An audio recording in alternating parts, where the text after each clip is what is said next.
সুপ্রিয় ভিউয়ার্স, কেমন আছো তোমরা সবাই? আশা করি তোমরা সকলেই ভালো আছো। আমিও খুব ভালো আছি। আমরা একে একে অনেকগুলো বিষয় শেষ করলাম, বিশেষ করে পার্টস অফ স্পিচ।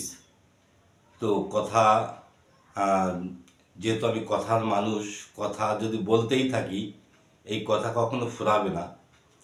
আমরা যে সাবজেক্ট নিয়ে কাজ করছি বা যে বিষয়টা নিয়ে কাজ করছি সেটাকে বলা হয় জ্ঞানের আধার। ইংরেজি হচ্ছে জ্ঞানের আধার। তো ইংরেজি সম্পর্কে অনেক মানুষ অনেক কথা বলে, আমি শুনি। তো এইটা আমি তাদেরকে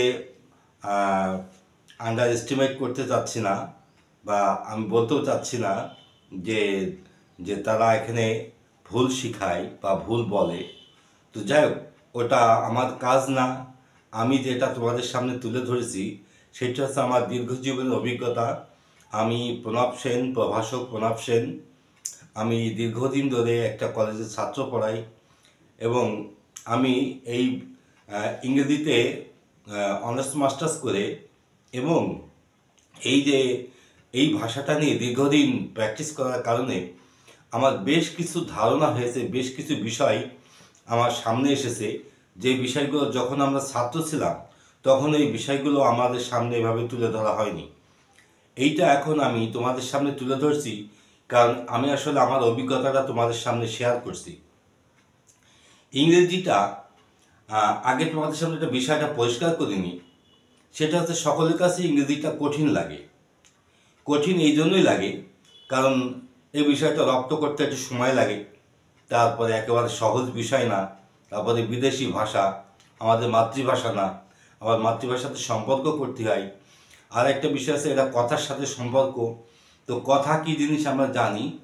তো এখন বাংলা ভাষা হোক ইংরেজি ভাষায় হোক, তোমাকে কথা সৃষ্টি করতে হবে, কথা তৈরি করতে হবে। তো এই কথা তৈরি করা, সৃষ্টি করা মানে এটাই আসলে সৃজনশীল কাজ। এই সৃজনশীল কাজ যদি আমরা ঠিকঠাক করে প্র্যাকটিস না করি তাহলে আমাদের মধ্যে সৃজনশীলতাটা আসে না। বর্তমান যুগে সব ছেলেমেয়েরা দেখি মুখস্থ করে, তারা কিছুই বোঝার চেষ্টা করে না। যখন আমি বুঝাই দিই তখন হয়তো বুঝলো, কিন্তু আসলে অভ্যাসটা হয়ে গেছে যে মুখস্থ করা। আমি তোমাদেরকে সাজেশন করব যে তোমরা কখনো মুখস্থ করো না, তোমরা সবসময় প্র্যাকটিস করার চেষ্টা করো এবং সেটা বুঝে করার চেষ্টা করো। আজকে আমি তোমাদের সামনে একটা নতুন বিষয় নিয়ে আসলাম, যেটা হচ্ছে আমরা একে একে শব্দগুলো শেষ করেছি। আজকে থেকে শুরু করব বাক্য গঠন বা সেন্টেন্স তৈরি। এই সেন্টেন্স কত প্রকার সেটাও দেখব। বাক্য তৈরি করতে করতে বাক্য প্রকারভেদগুলো জানব, এবং এই বাক্য তৈরি কিভাবে হয় সেই জন্য আগে আমি তোমাদের সামনে পার্টস অফ স্পিচটা শিখাইছি, টেন্সটা শিখাইছি। আমরা ওই শব্দগুলো এবং টেন্সটা না হলে আমরা কোনো কিছুই তৈরি করতে পারবো না। বিশেষ করে ইংরেজিটা শেখা হবে না, বা ইংরেজি কেন, কোনো ভাষাই শেখা হবে না। এই জন্য আমি তোমাদের সামনে আগে বিশেষ করে শব্দগুলো শেখাই নিয়েছি। তো আজকে দেখব কিভাবে বাক্য তৈরি করতে হয়। আমাদের মূল বিষয় আছে বাক্য গঠন বা সেন্টেন্স তৈরি। বাক্য বা সেন্টেন্স, এই সেন্টেন্স কিভাবে তৈরি হয়। আমরা দুইভাবে সেন্টেন্স তৈরি করি। একটা হচ্ছে ন্যাচারালি, যেমন আমরা প্রতিদিন কথা কিন্তু বলি। যখন আমরা কথা বলি তখন কথা বলার জন্য কোন শব্দটা আগে আসবে কোন শব্দটা পরে আসবে তার জন্য কিন্তু মোটেই আমরা প্রস্তুত থাকি না। কথাটা জাস্ট বলে ফেলি, এবং কথাগুলো ঠিকঠাক মতন হয়ও। এগুলো কিভাবে হয়? আসলে অভ্যাসের কারণে হয়েছে। ঠিক তেমনিভাবে ইংরেজি ভাষাটাও যদি আমি ওইভাবে প্র্যাকটিস করি আমারও ঠিক একই কাজ হবে। তো এখানে যেহেতু এটা লার্নিং চ্যাপ্টার, তো আবার ইংরেজি শেখাচ্ছি, অনেক কিছু তোমাদের টিপস দেওয়ার দরকার আছে। বিশেষ করে কি করে শিখতে হয়, বা কি করে বড় হতে হয়, কি করে বেড়ে উঠতে হয়। এই যে বড় হওয়া, বেড়ে ওঠা, এইটা কিন্তু দুই একদিনের কাজ না, দুই একটা কথারও কাজ না। তো আমরা কথা না বাড়িয়ে মূল বিষয়ে ফিরে যাই, কিভাবে বাক্য তৈরি করতে হয়। তো বাক্য তৈরি করার মূল উপাদানটা কি? সেটা হচ্ছে শব্দ বা ওয়ার্ড। শব্দ বা ওয়ার্ড, এইগুলো দিয়ে আমরা জানি বাক্য তৈরি করতে হয়। এবার এই বাক্যটা কিভাবে তৈরি করি তুমি দেখো, আর কোনোদিন তোমাকে বাক্য তৈরি করাই, আশা করি এই ক্লাসটা যদি তুমি ঠিক করে দেখো বা বুঝতে পারো, তাহলে তোমার যে কোনো ভাষার সৃষ্টিতে কোনো সমস্যা হবে না। আমি আরেকটু কথা বলে নিই বাক্য তৈরি করার আগে। আমাদের দেশের ছেলেমেয়েরা দেখি প্যারাগ্রাফ রচনা বা কোনো আর্টিকেল সে সাধারণত মুখস্থ করে। তো এই যেটা মুখস্থ করে, এটা মুখস্থ করতে মনে করো যে 2-1 ঘন্টা সময় লাগে বা লাগলো, সময়টা সে দিল, কিন্তু এই যে মুখস্থ করা আবার কিছুক্ষণ পরে ভুলেও যায়। তাহলে লাভটা কী হলো? একবার পরিশ্রম করে মুখস্থ করলো, মুখস্থ করার পর পরে আবার ভুলে গেল, আবার পড়া লাগলো, আবার পড়া ভুললো। এইভাবে তাকে একবার ভুলে একবার মুখস্থ করে। আর অনেকেই আছে, আমি যাদেরকে চিনি বা যাদেরকে আমি তৈরি করেছি, তারা এই প্যারাগ্রাফ রচনা এদের মুখস্থ করা লাগে না, সব বানিয়েই লিখতে পারে। কে বলা হয় ফ্রি হ্যান্ড রাইটিং। এই বাক্য তৈরি করা শিখলে তুমি ফ্রি হ্যান্ড রাইটিংটাও তুমি তৈরি করা শিখবা। তাই এই যে প্রথমে শব্দ চেনা, তারপরে বাক্য তৈরি করা, তারপরে বাক্য থেকে এবার তোমাকে কোনো প্যারাগ্রাফ বা রচনা, কোনো রাইটিং লেখা বা কোনো আর্টিকেল লেখা। তো আমরা ধাপে ধাপে শিখি। আমাদের আর একটা জিনিস জানার দরকার ছিল, সেটা হচ্ছে ফ্রেজ। সেটা আমরা এই লিখন চলাকালীন সময়ের মধ্যে আমরা এটা কমপ্লিট করে দেবো। তাহলে আজকের মূল বিষয়টা বাক্য গঠন, আমরা বাক্যটা তৈরি করি। তাহলে আমরা প্রথমে যে কথাটা আমরা নিই, আগে তুমি যে কোনো একটা শব্দ নাও এবং সেই শব্দটা যেন নাউন হয়, যে কোনো শব্দ। যেমন মনে করো বাড়ি, আমি বাড়ি দিয়েই শুরু করলাম, বাড়ি। যদি বাড়িটা বলি, এবার বাড়ির সাথে বাড়ি দিয়ে আমি বাক্যটা তৈরি করব, এবং সেই বাক্যটার জন্য অবশ্যই গঠনমূলক হয়, অর্থবহুল হয়, যেন মিনিংলেস না হয়, যেন বাক্যটা যাকে বলা হয় যে আমাদের বাস্তব জীবনে দরকারি কোনো কথা হয়। যেমন আমরা বাড়ি যাব, সে বাড়ি যাবে। বাড়িটা তৈরি করা হয়েছে, বাড়িতে অনেক লোক বাস করে, সব বাড়িতেই বলছি। তো আমরা এখানে এক এক করে যাই। বাড়িতে অনেক মানুষ থাকে, লিখলাম বাড়িতে অনেক মানুষ থাকে। একটা কথা হলো, জাস্ট একটা কথা। এই কথা যখন আমরা লিখি, তখন এই কথাগুলো কিন্তু মোট 5টা রূপে আসে, যেটাকে আমরা বলি সেন্টেন্সের প্রকারভেদ বা বাক্যের প্রকারভেদ। সেই বাক্য কি কি? সেই বাক্যটা আছে assertive, interrogative, imperative, objective, exclamatory. তার মানে কথা তৈরি হয় 5 রকমে। কথা কয় রকমে তৈরি হয়? 5টা রকমে। তাহলে বাক্য 5 প্রকার। তাহলে এটা একটা বাক্য হয়েছে, ওই বাক্যের মধ্যে কিন্তু এটা একটা বাক্য হয়েছে। তাহলে আমরা এই যে বাক্যটা লিখলাম, বাড়িতে একটা কথা হয়েছে, অনেক মানুষ বা অনেক লোক থাকে, একটা অর্থবহুল একটা ভাষা হয়েছে। এই কথাটাকে বলা হচ্ছে বর্ণনামূলক। তার মানে এই ভাষার মধ্যে কোনো জিজ্ঞাসা কোনো কথা নেই, বা বাক্যের মধ্যে সাবজেক্টটা উজ্জ্ব নেই, বা বাক্যের মধ্যে বিস্ময় করার মতন কোনো শব্দ নেই। তার মানে আমরা যখন কোনো কথাগুলোকে বর্ণনা করে বলি, সিম্পল কথাগুলো বলি, যেটাকে আমরা বলি সিম্পল, এই সিম্পল কথাগুলো আসলে সাধারণত অ্যাসার্টিভ হয়ে থাকে। অ্যাসার্টিভ বাক্যের কাঠামো কি? অ্যাসার্টিভ বাক্যের কাঠামোটা হচ্ছে প্রথমে সাবজেক্ট বসে, তারপরে ভার্ব বসে, তারপরে অবজেক্ট বসে, তারপরে ফ্রেজ বসে। এই বাক্যটা যদি আমরা এখন ট্রান্সলেশন করি, তাহলে আমরা বাক্যটা কিভাবে ট্রান্সলেশন করব? এইবার দরকার হচ্ছে টেন্সের, যে টেন্সটা আমি তোমাদেরকে শিখাইছি। এই জন্য আমি আগে 14টা ভিডিও দিয়েছি, শুধুমাত্র আমার এই বিষয়টা যেন বুঝতে পারে। যখন আমি একজন ছাত্রছাত্রীর কাছে ইংরেজির যে কোনো একটা বিষয় নিয়ে হাজির হব, তখন কিন্তু সে প্রথমত ওখানে সে বিভ্রান্ত হয়ে থাকবে, সে কিছু বুঝতে পারবে না, কারণ অনেক জিনিস তার জানা না। তোমার যদি এই পার্টস অফ স্পিচগুলো জানা না থাকে, তোমার যদি টেন্সটা জানা না থাকে, তুমি কখনোই বাক্যটা তৈরি করতে পারবে না। তৈরি করলেও তুমি সেটা ধরে রাখতে পারবে না, বুঝতে পারবে না। তাই আমি বাক্যটাকে তোমাকে এক এক করে দেখাচ্ছি। এবার দেখো, অনেক মানুষ, এটা সাবজেক্ট, তার মানে এই জায়গাটা দখল করেছে, থাকে এটা ভার্ব, বাড়িতে এটাকে হলো ফ্রেজ। এবার এইটা আমি কিভাবে ট্রানজিশন করব, কিভাবে আমি তৈরি করব? তাহলে প্রথমে সাবজেক্ট নিতে হয়। সাবজেক্ট অনেক মানুষ, ম্যানি, এখানে মানুষ, আমি এখানে পিপল লিখলাম, ম্যানি পিপল। দেখো সাবজেক্টটা কিন্তু তৈরি হয়ে গেছে। এই যে অনেক লোক মানুষ বাড়িতে থাকে, এবার দেখো এখানে দুইটা জিনিস ইম্পর্টেন্ট। একটা হচ্ছে আমাকে সেন্টেন্স চিনতে হয়, আর একটা হচ্ছে আমাকে টেন্স চিনতে হয়। একবার সেন্টেন্স চেনা লাগে, একবার টেন্স চিনতে হয়। তার মানে এই ছাত্রছাত্রীরা যখন কোনো বাক্য পড়ে তখন তার মধ্যে এই জিনিসগুলো আসে না।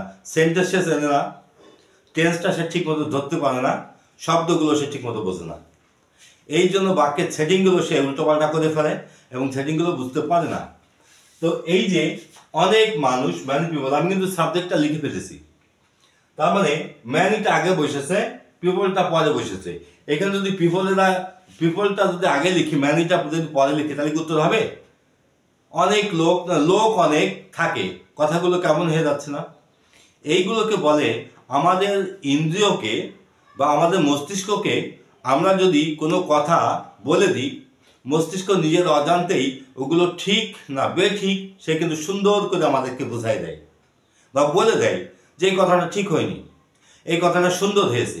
এই যে বিষয়টা, এইগুলোকে বলা হচ্ছে আন্ডারস্ট্যান্ডিং লেভেল, বা যাকে বলা হয় যে একটা সহজাত প্রবৃত্তি।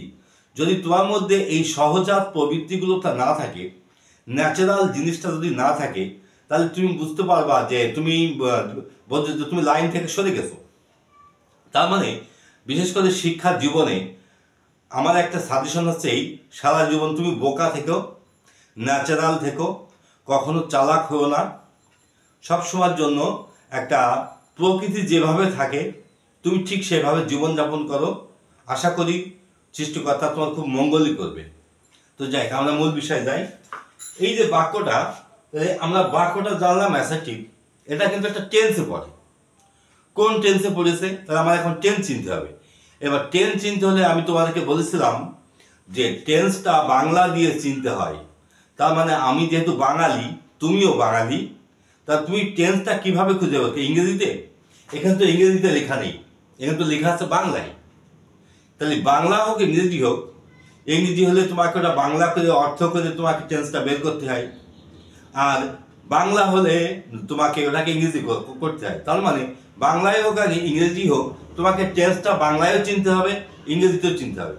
তাহলে এখানে যেহেতু ক্রিয়া রূপটা অক্ষুণ্ণ আছে, কোনো চেঞ্জ নেই, কোনো পরিবর্তন নেই, এটাকে বলা হচ্ছে ইনডিফিনিট টেন্স। তাহলে বাক্যটা প্রেজেন্ট ইনডিফিনিট টেন্স। এবার প্রেজেন্ট ইনডিফিনিট টেন্সের গঠন প্রণালী কি ছিল?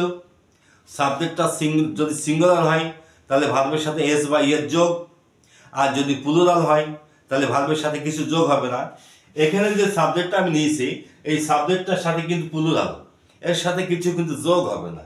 তাহলে এখানে থাকার ইংরেজিকে লিভ, তার মানে লিভটা লিভই থেকে যাবে, এর সাথে কিছু যোগ হবে না। আমরা সাবজেক্ট লিখলাম, ভার্ব লিখলাম।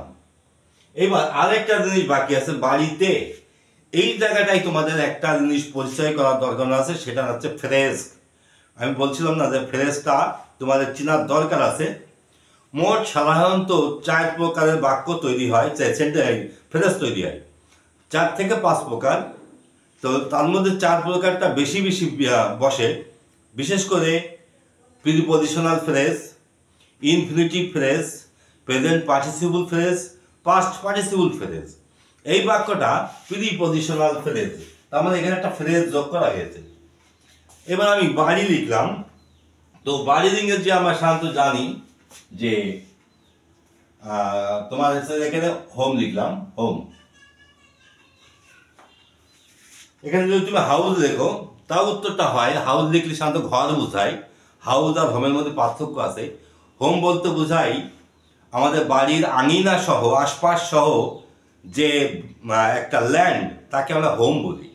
আর বাড়ি বলতে বোঝায় শুধুমাত্র বিল্ডিংটাকে বোঝায়। তো যাই হোক, এখানে তোমার যেটা খুশি লেখো এখানে। তাহলে লিভ, আমি তো এখানে তোমাদের বোঝার সুবিধার্থে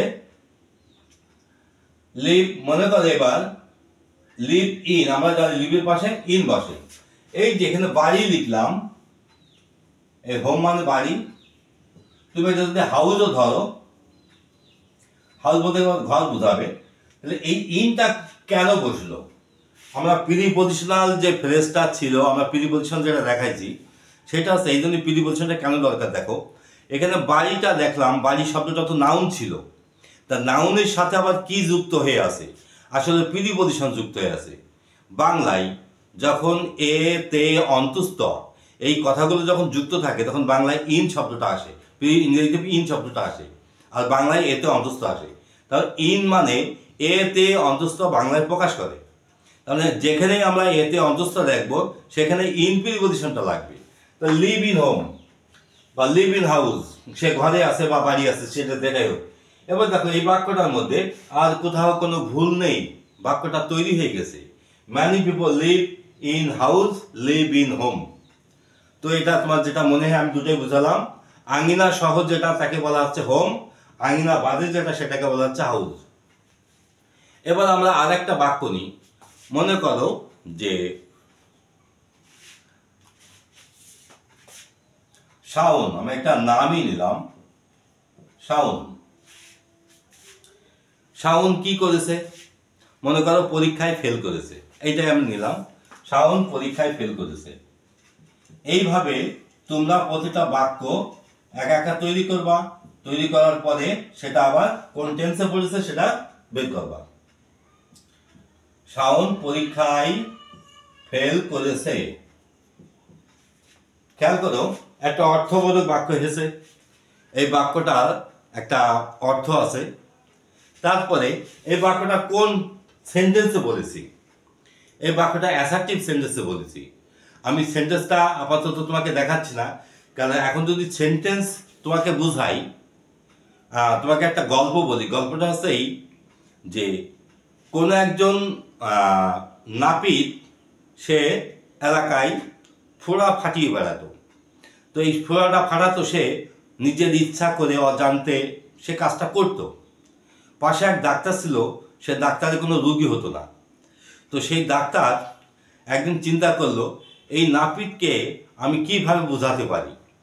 তখন নাপিতকে একদিন ডেকে মেডিকেল সায়েন্সের যে অর্গানগুলো আছে, আমাদের বডির যে অর্গানগুলো আছে, সে মেডিকেল সায়েন্সের বিভিন্ন বিষয় তার সামনে তুলে ধরলো। তুলে ধরার পর এতদিন সে ওই যে ফোড়াটা ফাটাতো না জেনে, না বুঝে, কিন্তু ওই ডাক্তার যেদিনকে তাকে বুঝিয়ে দিল ওদিন থেকে তার মনের মধ্যে ভয় এসে গেল যে তাহলে তো এটা এইভাবে করলে তবে এটা ক্ষতি হতে পারে। ঠিক তেমনিভাবে আমি যদি ইংরেজির যাবতীয় তথ্য তোমার সামনে যদি তুলে ধরি, তোমার আগেই ভয় লেগে যাবে। তো ভয়টা, আমি সেটা বলছি যে জীবনে একটা কথা তুমি আমার এই সাজেশনটা মেনে চলো, কখনো ভয় পাবা না, আর পারবো না এই কথাটা কখনো ভাববা না। তুমি পারবে, তুমি জিতবে, সবসময় মাথার মধ্যে এই জিনিসটা তুমি বসিয়ে নাও। এবং এটা হচ্ছে আমার জীবন থিওরি, তুমি পারবে, তুমি জিতবে, তুমি সফল হবে। ওকে, আশা করি কথাটা মনে থাকবে। তুমি শাওন পরীক্ষায় ফেল করেছে, এই বাক্যটা দেখো প্রেজেন্ট পারফেক্ট টেন্স। আমি কি দেখেছিলাম? ফেল করেছে। এই যে ফেল করেছে বাক্যটা দেখো, যদি ফেল করে, ফেল করছে, ফেল করেছে, ফেল করে প্রেজেন্ট ইনডিফিনিট, ফেল করছে প্রেজেন্ট কন্টিনিউয়াস, ফেল করেছে প্রেজেন্ট পারফেক্ট টেন্স। তার মানে আমি তোমাকে বাংলায় টেন্সগুলো শিখিয়েছিলাম এইভাবেই যে তুমি প্রতিটা ক্রিয়া নিয়ে 12টা ঘরে 12টা জায়গায় তোমাকে ঘোরাও, এইভাবে ঘোরাতে থাকো, তখন তুমি টেন্সের এই ক্রিয়ার যে রূপটা, এই রূপটা তুমি চিনতে পারবে। তো ক্রিয়ার রূপটা যদি তুমি না চিনতে পারো, কিন্তু টেন্সটা ধরতে পারবে না। তাহলে এই যে ফেল করেছে অর্থাৎ বাক্যটা প্রেজেন্ট টেন্সের 3 নাম্বার লাইন যে পড়েছে, 3 নাম্বার ঘরে যে পড়েছে, তা প্রেজেন্ট টেন্সের 3 নাম্বার 3 নম্বরে কোনটা থাকে? Present perfect tense. তাহলে পারফেক্ট টেন্সটা কেমন? যে কাজটা হয়ে যায় ফলটা বাকি থেকে যায়। সে ফেল করেছে, অর্থাৎ ফেল সে করেছে কিন্তু তার ফলাফলটা এখন বের হয়নি। এখন এই প্রেজেন্ট পারফেক্ট টেন্সে গঠন প্রণালী কী ছিল? হ্যাভ বা হ্যাজ বসে, মূল ভার্বের পাস্ট পার্টিসিপল বসে। তাহলে এখানে সাবজেক্ট কোনটা? সাবজেক্ট শাওন। তাহলে আমি এখানে শাওন কথা লিখলাম, শাওন। ফেল করেছে, শাওন সাবজেক্টটা কি? সিঙ্গুলার। তাহলে শাওনের পরে কি বসলে? হ্যাজ। এখানে কিন্তু হ্যাভ দিলে হবে না, হ্যাভটা প্লুরালের ক্ষেত্রে বসে, হ্যাজটা সিঙ্গুলারের ক্ষেত্রে বসে। তাহলে শাওন হ্যাজ লিখলাম, সাবজেক্ট লিখলাম, অক্সিলারি ভার্বটা চলে এলো। এবার ফেল করার ইংরেজি আমরা জানি ফেল, FAIL, FAIL। এইবার এই ফেল লিখলে তো এখানে উত্তর হবে না। এইটাই হচ্ছে গ্রামার বা টেন্স। টেন্সটা কেন এত দরকার ছিল, কেন শব্দগুলো দরকার ছিল, যদি তুমি আমার এই ভিডিওগুলো দেখো তবেই তুমি জিনিসটা বুঝতে পারবা। যে এই জন্য আমি একটা কমপ্লিট কোর্স নিয়ে আসছি কীভাবে ইংরেজি শিখতে হয়। কারণ যেহেতু ইংরেজিটা আমি অনেকের ভিডিও দেখছি যে একটা ভিডিওতে সে ইংরেজি শিখাই দিয়েছে। এটা কিভাবে সম্ভব? আমি 7 বছর ধরে ইংরেজি পড়ে ইংরেজিটা বুঝতে সময় লেগে গেল, আর সে মাত্র 1 ঘন্টার মধ্যে ইংরেজি শেখাই দেবে। যাই হোক, এই ধরনের কথা আমার মনে হয় এটা ঠিক না। যাই হোক, আমরা সেই কবে স্কুলে স্টার্ট করেছি আর মাস্টার শেষ করতে কত বছর সময় লাগে সেটা তোমরা সকলেই জানো, শিক্ষা জীবন। তাহলে এই দীর্ঘ জীবন পাড়ি দিয়ে এসে তারপরে আছে 25 বছরের শিক্ষকতা।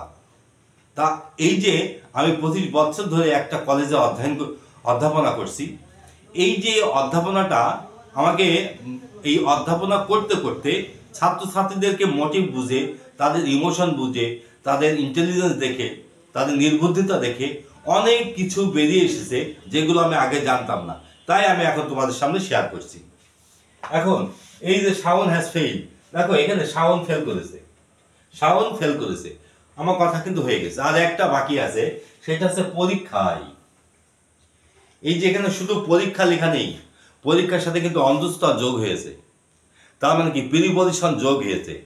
একসাথে দেখো, তোমাকে আমি অনেক কিছু বোঝাই দিচ্ছি, তাই এই ক্লাসটা বেশ লম্বা হবে এবং আমি এই সেন্টেন্সের এই ক্লাসটা তোমাকে আমি একটা না বেশ কয়েকটা ভিডিও তোমাকে দেখাতে হবে। কারণ এখানের ভিতরে আমাকে বাক্য দেখাতে হবে এবং 5 ধরনের বাক্য তোমাকে করে দেখাতে হবে। যাই হোক, তাহলে শাওন হ্যাজ ফেইল। এবার কোথায়? পরীক্ষায়।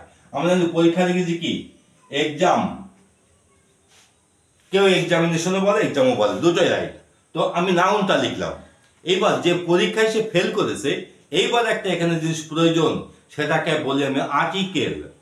যদিও আর্টিকেলের গ্যাপ বা আর্টিকেলের গ্রামারটা আমি পরে নিয়ে আসছি, কিন্তু এখন দেখো বাক্য তৈরি করতে গেলে আমাকে এইগুলো এখন লাগছে। দেখো, আর্টিকেল চলে আসলো, প্রিপজিশন চলে আসলো, সাবজেক্ট চলে আসছে, অবজেক্ট চলে আসছে, ভার্ব চলে আসছে, টেন্স চলে আসছে। তার মানে এই এত কিছু তো তোমার আগে লাগবে। তাই তুমি আগে এগুলোকে জানো, তারপরে বাক্য তৈরি করো, তখন তোমার জন্য এগুলো সহজ হবে। তাহলে আমি এক্সাম লিখলাম। এবার যে পরীক্ষায় সে ফেল করেছে, নিশ্চয়ই নির্দিষ্ট একটা পরীক্ষা, সেটা বোর্ড পরীক্ষা হতে পারে বা কলেজের কোনো পরীক্ষা হতে পারে বা কোনো একটা নির্দিষ্ট এক্সাম। তাহলে যখনই নির্দিষ্ট হয় তখন কিন্তু একটা আর্টিকেল চাই, সেটা হচ্ছে দি। নির্দিষ্ট হলেই সাধারণত দি আর্টিকেলটা বসে। আমি আর্টিকেলের ব্যাখ্যায়, আর্টিকেলের ক্লাসে আর্টিকেলটা বোঝাবো। এখন আপাতত আমি তোমাকে যেটা বোঝাচ্ছি সেটা দেখো।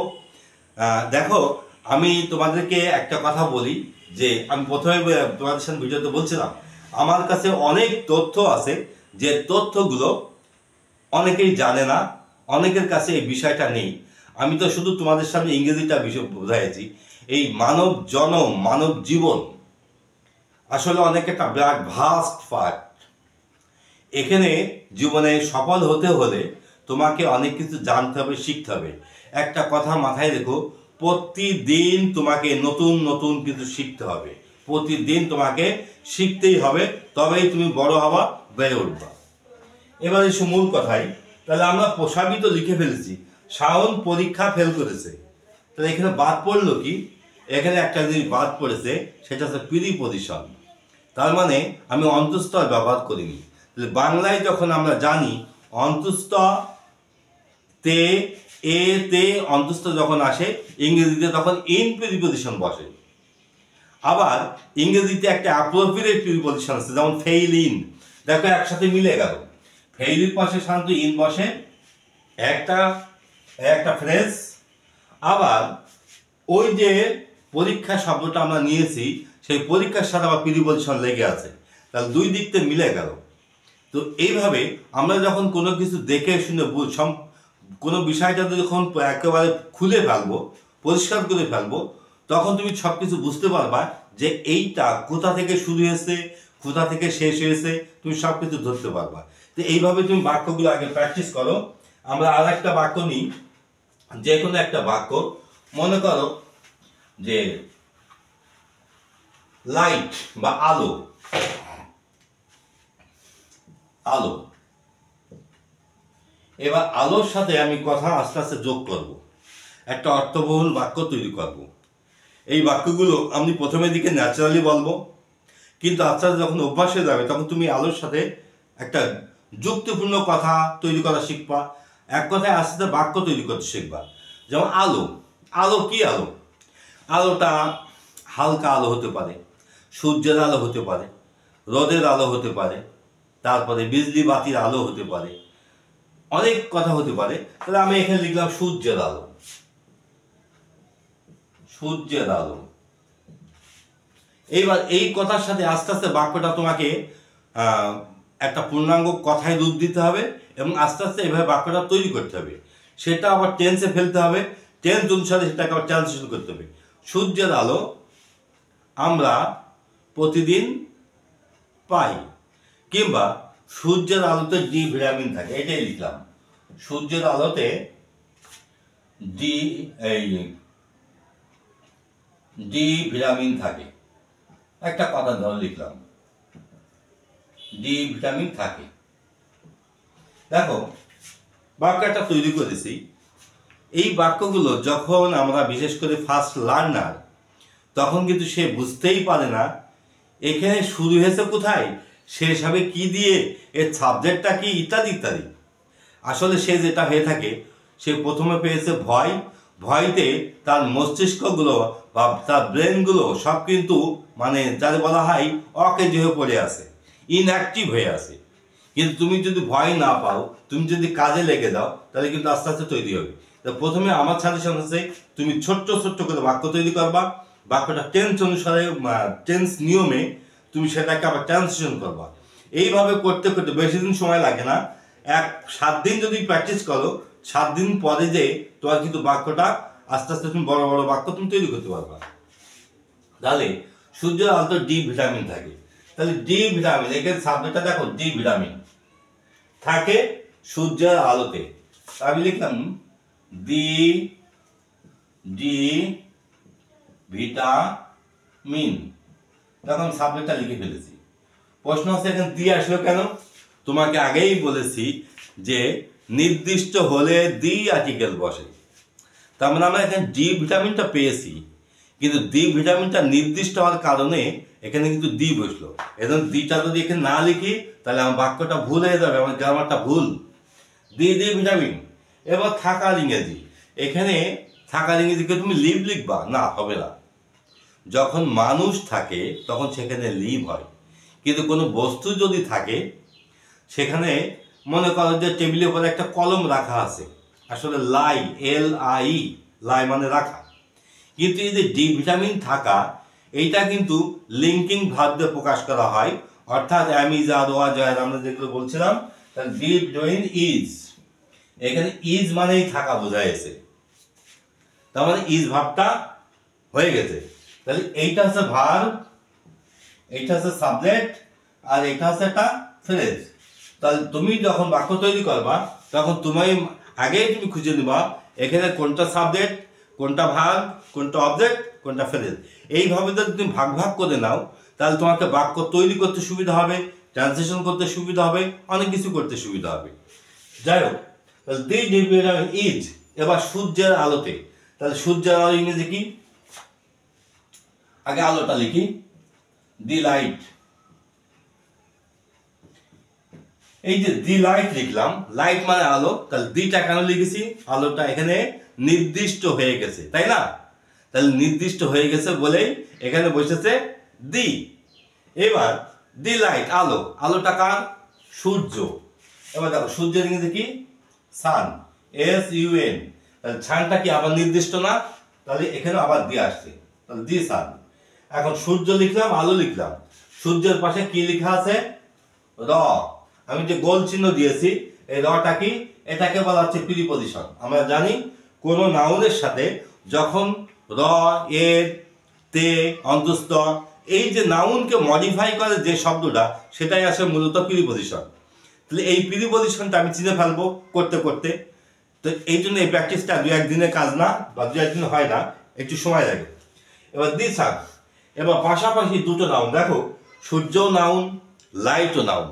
তাহলে সূর্য এবং এই দুটো আলো, এই দুটো নাউন যখন জোড়া হয় তখন কিন্তু একটা প্রিপজিশন লাগে, এবং সেটা ইংরেজিতে সেটা অফ প্রিপজিশন আছে। অফ মানে র বা এর, অফ মানে র বা এর। তাহলে এই নাউন যখন জড়বো তখন আমাকে অফটা লাগবে। দি সান, দি লাইট অফ দ্য সান, সূর্যের আলো। এবার বাদ পড়েছিল কি? তে। তাহলে বাংলায় আমরা জানি তে হলে এ তে অন্তস্থ ইন বসে, তাহলে in the light of the sun. D vitamin is in the light of the sun. আশা করি আমি তোমাদেরকে বোঝাইতে পারছি। এইভাবে তুমি যে কোনো বাক্য তৈরি করতে শেখো, ছোট ছোট করে বাক্য তুমি তৈরি করো। আগে তুমি এত বড়টা হয়তো পারবা না, জটিলতা, তা তোমার মনে যেটাই আসে সেটা তুমি পড়ো। আর তোমরা যদি না পারো আমাকে কমেন্টে জানিয়ে দিও, আমি তোমাকে ওখানে অ্যান্সারটা দিয়ে দেবো, ওইখানে সমাধানটা দিয়ে দেবো। যেমন মনে করো জানালা লিখলাম, জানালা, জানালা দিয়ে ধর বাক্য লিখলাম, জানালাটা ভেঙে গেছে, জানালাটা ভেঙে গেছে। ধর একটা কথা, ছোট্ট একটা কথা, এখানে কি কি ছিল? একটা সাবজেক্ট ছিল আর একটা ভার্ব আছে, আর কিন্তু কোনো কথা এখানে কিন্তু নেই। একটা সাবজেক্ট আছে আর একটা আছে ভার্ব। এখন জানালাটা ভেঙে গেছে, এবার এই জানালাটা ভেঙে গেছে এই কথাগুলো কিন্তু আমি আগেই বলেছি তোমাকে টেন্সটা বের করতে হবে। এই বাক্যটা কোন টেন্সে পড়েছে দেখো, এই যে ভেঙে গেছে, চলে গেছে, বাড়ি গেছে, তারপরে কথাটা সে শুনেছে, এই কথাগুলো সব পারফেক্ট টেন্সে পড়ছে না? কোনো কাজ হয়ে গেছে, ফলটা বাকি থেকে গেছে না? তাহলে এই বাক্যটা জানালাটা ভেঙে গেছে অর্থাৎ কাজটা বেশ অনেক আগে শুরু হয়ে গেছে, তার ফলটা এখনো বাকি থেকে গেছে। তাহলে এই বাক্যটা প্রেজেন্ট পারফেক্ট টেন্স। তাহলে এখন জানালাটা ভেঙেছে, এই জায়গায় একটা কথা আছে, সেটা হচ্ছে ভয়েস চেঞ্জ। তোমাকে আগে বলেছিলাম না যে আসলে এইগুলো মানে অনেকেই বলে যে বাক্যটা তোমাকে আমি শেখাই দেবো ইংরেজি, আমি আগেই বলেছি এ কি এক রাতে সম্ভব, কারণ অনেক কিছু আমাকে লাগবে। তাহলে এখানে বোঝো যে আমরা ক্লাস 1 থেকে ইংরেজি পড়ছি, 10 class, primary 5 class, high school 5 class, college 2 class, ভার্সিটিতে আবার 5 ক্লাস। তাহলে 3 × 5 = 15, 2 = 17টা বছর ধরে একজন ছাত্রছাত্রী ইংরেজি পড়ে। তাও যদি তার ইংরেজি সাবজেক্টে অনার্স মাস্টার্স না করে, তাও ইংরেজি সম্পর্কে সে নিখুঁত ধারণা নিতে পারবে না, কারণ এরপরে তোমাকে অনেক সময় দিতে হবে। আর তোমাকে আগেই বলেছি ইংরেজি হচ্ছে জ্ঞানের আধার। তোমাকে যদি নলেজ নিতে হয় তাহলে তোমাকে ইংরেজিটা লাগবে, বা ইংরেজি ছাড়া তুমি জ্ঞান পারবে না, জ্ঞানটা তুমি ম্যানেজ করতে পারবে না। তাহলে জানালাটা ভেঙে গেছে, যে কথা বলছিলাম, বাক্য দুইভাবে তৈরি হয়। আমি শর্টকাট করে বলি, বাক্য দুইভাবে তৈরি হয়, একটা সাবজেক্ট দিয়ে, একটা অবজেক্ট দিয়ে। যখন অবজেক্ট দিয়ে তৈরি হয় ওটাকে বলে আমরা প্যাসিভ ভয়েস, যখন সাবজেক্ট দিয়ে তৈরি হয় তখন তাকে বলে অ্যাক্টিভ ভয়েস। তাহলে অ্যাক্টিভ আর প্যাসিভ, এইবার এসো জিনিসটা তোমাকে জটিল লাগবে, কারণ এই বাক্যটা যেহেতু নিয়ে ফেলেছি। তো জানালাটা ভেঙেছে, কে ভেঙেছে? যে ভেঙেছে সে কিন্তু নেই, তার মানে সাবজেক্ট এখানে নেই, অবজেক্ট দিয়ে বাক্য শুরু হয়েছে। তাহলে বাক্যটা আমরা প্রেজেন্ট ইনডিফিনিট টেন্সেই করবো।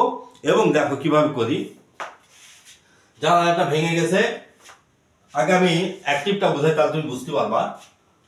মনে করো যে শাওন জানালাটা ভেঙে ফেলেছে। মনে করো শাওন জানালাটা ভেঙেছে, আমি এখানে গেছে দিলাম না, জানালাটা ভেঙেছে, শাওন জানালাটা ভেঙেছে। তাহলে এখানে কি কি এসলো? সাবজেক্ট এসলো, ভার্ব এসলো, অবজেক্ট এসলো। এখানে কিন্তু কোনো ফ্রেজটা নেই। তাহলে এখানে শাওন কি? Subject. Shaon present perfect tense, তাহলে হ্যাজ। ভাঙার ইংরেজি ব্রেক, ব্রেকের 3 নাম্বার রূপ ব্রোকেন। Shaon has broken. এবার জানালাটা নির্দিষ্ট, তাহলে দি উইন্ডো, দি উইন্ডো। আবার এই বাক্যটা, এবার যে কথাটা আমি বলছিলাম যে আগে লিখেছি জানালাটা ভেঙেছে, তাহলে এই যে কে ভেঙেছে সেটা নেই, তারপর বাক্যটা অবজেক্ট দিয়ে শুরু হয়েছে, তাহলে বাক্যটা কি হয়েছে? প্যাসিভ হয়ে গেছে। এবার প্যাসিভ ভয়েস কেমন হয়? তাহলে আগে উইন্ডো আসবে, দি উইন্ডো। এবার সাবজেক্টটা সিঙ্গুলার, হ্যাজ বসছে। এবার নিয়ম অনুসারে এখানে আমি ব্রোকেনটা একটু ফাঁকা রাখলাম, ব্রোকেনটা লিখলাম। এই জায়গায় কি বসে? প্যাসিভ ভয়েসে বি ভার্ব ব্যবহার হয়, প্যাসিভ ভয়েসে বি ভার্ব ব্যবহার হয়। মোট বি ভার্ব আছে 8টা। Am, is, are, was, were, be, been, being. Am, is, are, was, were, be, been, being. Passive voice আমরা যখন করতে যাই তখন এই 8টা বি ভার্বেই লাগে বা দরকার হয়। তো পারফেক্ট টেন্সে বিন ব্যবহার হয়, আমি এখানে বিনটা লিখলাম। তোমাকে এখানে একটা কথা বলি, প্যাসিভ ভয়েসের বৈশিষ্ট্য হচ্ছে সর্বদাই মূল ভার্বের 3 নাম্বার রূপ হবে। মনে থাকবে, সর্বদাই 3 নাম্বার রূপ হবে। The window has been broken, জানালাটা ভেঙে গেছে। আর Shaon has broken the window, Shaon জানালাটা ভেঙেছে। এখানে যদি আমি শাওনটা যদি উল্লেখ করি, পরবর্তীতে আমরা বাইটা আসবে, বাই শাওন। তো এই যে শাওনটা শেষে চলে গেল। তো এই ছিল আমাদের আজকের ক্লাস। তো ক্লাসটা আমার সাথেই থাকো। আসলে এখানে অনেক কিছু দেখানোর আছে, এটা 2-1টা ভিডিওর কাজ না, 2-1টা বিষয়ের কাজ না। তো এখানে যে আমি তোমাকে ইংরেজিতে অনার্স মাস্টার্স পড়াচ্ছি না, কারণ সাহিত্য পড়াতে গেলে আর-এক চ্যাপ্টার, আর-একটা বিষয়, এর থেকে অনেক বড় একটা বিষয়। তা যারা যারা বিশেষ করে ইংরেজি সাহিত্যের ছাত্র যদি কেউ থাকে, তোমরা আমার এই কমেন্টে জানিয়ে দিও। তোমরা যদি কোনো উত্তর চাও, প্রশ্ন করো, আমি উত্তরটা দেবো। তো আজকের ভিডিওটা এই পর্যন্তই, আবার দেখা হচ্ছে সামনের ভিডিওতে।